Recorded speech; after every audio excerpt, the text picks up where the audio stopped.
I today review and teardown of this vintage field telephone from the Dutch army I did find in the flea market. So it is called,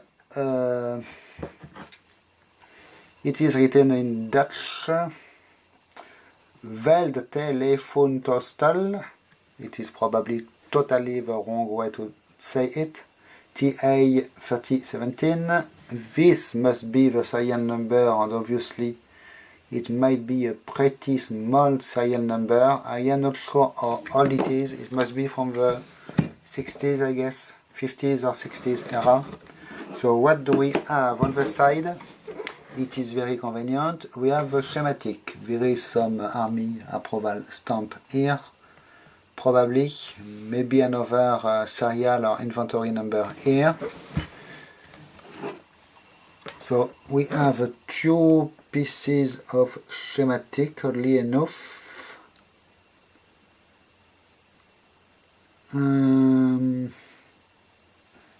Yes, there is an electrical schematic and one wiring schematic. Yes, it must be this. So this is showing the wiring harnesses, the handset here, with a button inside the handset, microphone and speaker, going here. So we have other plugs available on the line input here, obviously. Inside we mostly have capacitors, one crank and generator to call the remote telephone. I guess it must be this, and a few resistors and capacitors. Also probably a ring here. Yes, if it is a phone, you need to be called, so there must be a ring inside. And this must be the same thing with at the component level. It is normally powered with two probably D cells, but I have no available for now to test, but it must be this. So this is the crank generator. Yes, it is definitely turning. This is the very seriously made battery compartment, because we have a die-cast metal cover which is secured like so. So really good construction here. Here is your line inputs, put terminals or banana jacks, both in fact. I'm sure you can plug banana jacks in here, or you can insert wires here. Extra accessory terminal here, it seems, must be this plug on the schematic, and another one here with 5 contacts for something else, so it must be this one. So this is for the Verdeel 4G. No idea what it is. Here is the color code of the wires, I guess, but I do not speak this language at all. So, and the brand seems to be Kron, and it is the model 55 for them. Okay, what else on the side here? Just the plug to the handset on the hook when you attach the handset on the back side. So actually the case was repaired, but very well. They did the epoxy ear piece and repaint here over it, so I did not notice it first, but yes, it was repaired at some point, but probably by the army, considering the quality of the work. We have here the Kron manufacturer logo. And about the handset, it will pull out like so. So here is your handset with a push to talk button or a call button, something. Very regular telephone kind of handset. The cable is a little bit cracked. Maybe I will put some oil over it to soften a little bit the rubber. And inside here we have holes for the internal ring, probably. We have here some what seems to be some setting you can turn. Yes, it is some function setting you can modify like so, and here is the hook to detect whenever the handset is in place or not. Okay, now I will open it. So before I open the main unit, a quick look inside the handset. Probably very generic telephone parts. Microphone capsule in here, yes, with a Crown logo on it, manufacturer logo. And this seems to be actually glued or stuck at least in this cover. Yes, maybe there is a seal or something. I do not want to disturb it. Here the two contacts for the microphone capsule, and at the same time the terminal contacts for the other device in the handset. You can see the thin wires must be going into the cable here, and the thick ones are going inside the handset. There is a rubber seal here.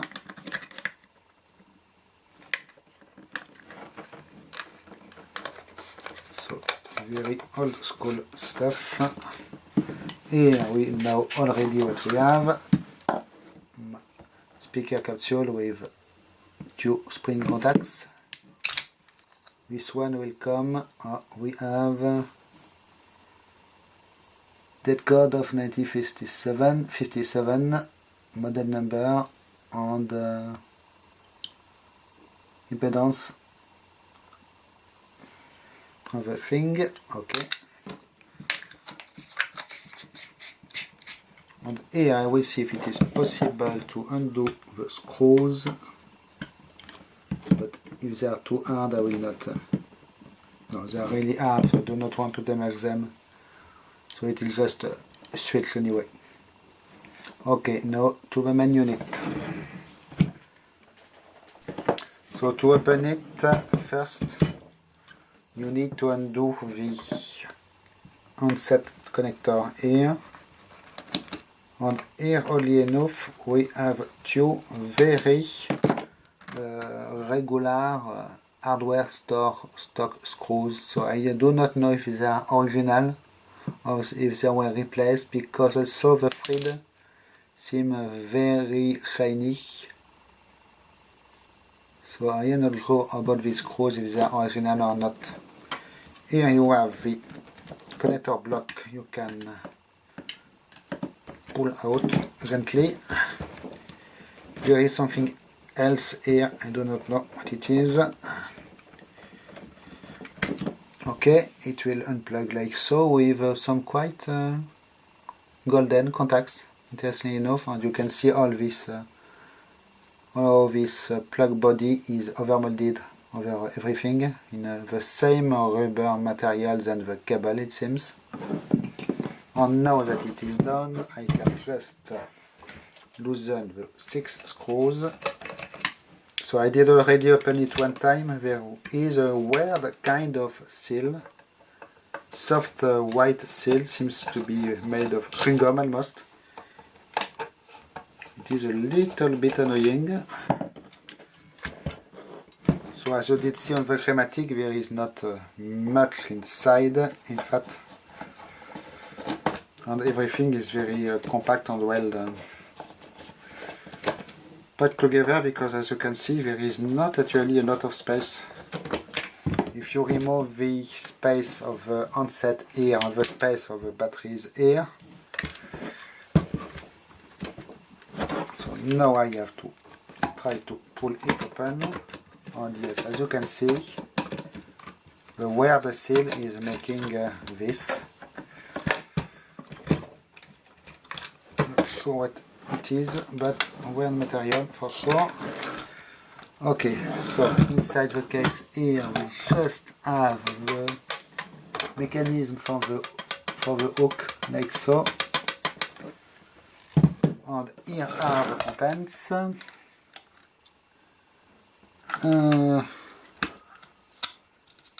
This is the switch you can reach from here.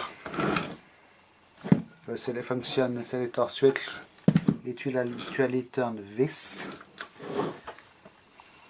Very nice wire harness, as you can see. Here we have what seems to be, it is the terminal blocks for the other side. I will re-close this, okay, like so. So these are the terminal blocks, selector, the other terminals here, the switch for the when the onset is reinserted, battery terminals, and here the black module must be actually very neat construction. The generator, crank generator, and here we have all the other components, wire wound resistors obviously,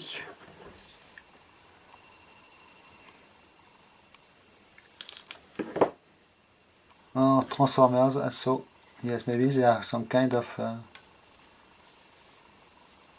transformers. It's quite weird because on the schematic I did not see any transformer. Maybe here actually. Yes, on this also might be a transformer, and not a set of resistors. Interesting. And on the side here we probably have capacitors. So let me try to see if it is possible or not to dig a little bit further, because I would love to have a look inside this crank generator, but seems I have two screws here, but it seems, oh no, actually yes, there is a wall.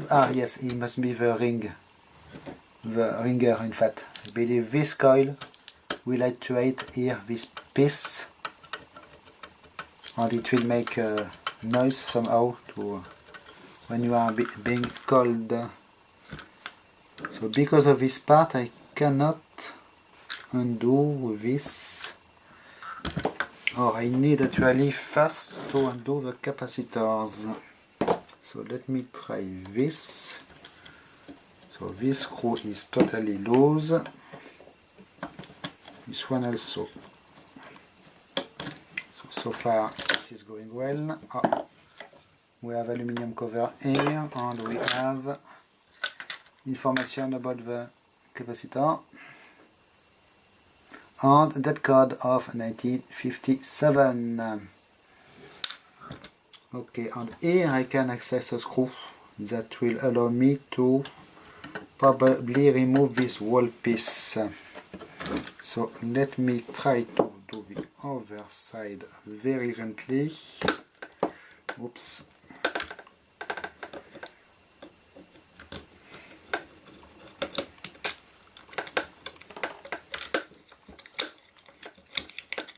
It should be coming off like so. Okay.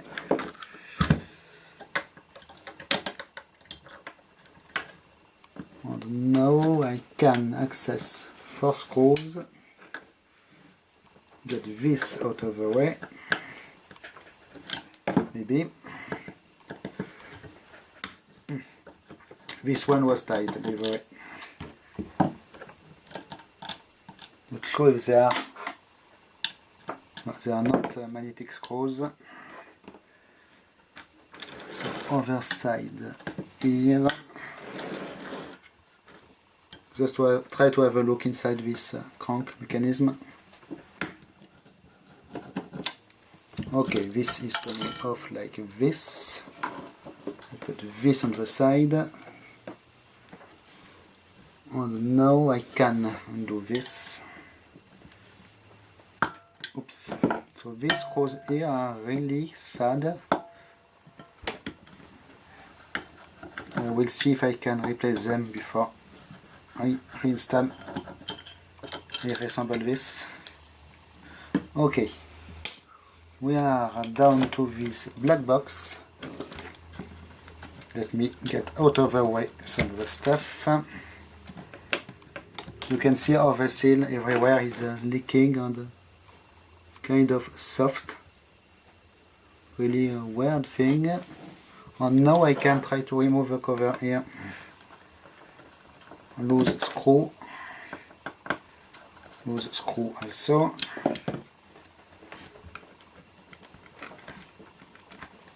It should come. Yes. Here we are. So we have obviously G mechanism here, one G here, so the handle, it will work maybe in only one direction, not sure.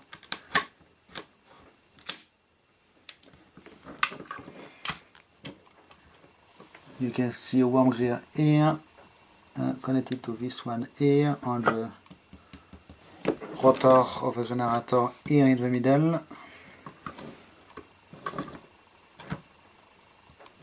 With probably a spring-loaded mechanism, I guess, and just a magnetic core here with a magnet wire. Interesting. All this is die-cast aluminum, it seems, or some kind of die-cast metal. Nice brace here. Yeah, so in fact it will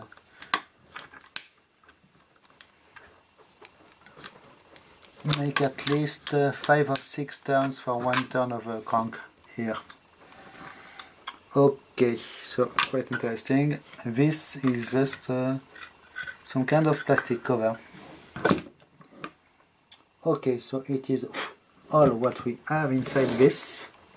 Very nice wires, as you can see. Very nice work with wirings. And quite old school construction for sure. So yes, so here this is a moving part, probably for the ring. Okay, so I will try to put this back together without any damage. So, thanks for watching, bye bye.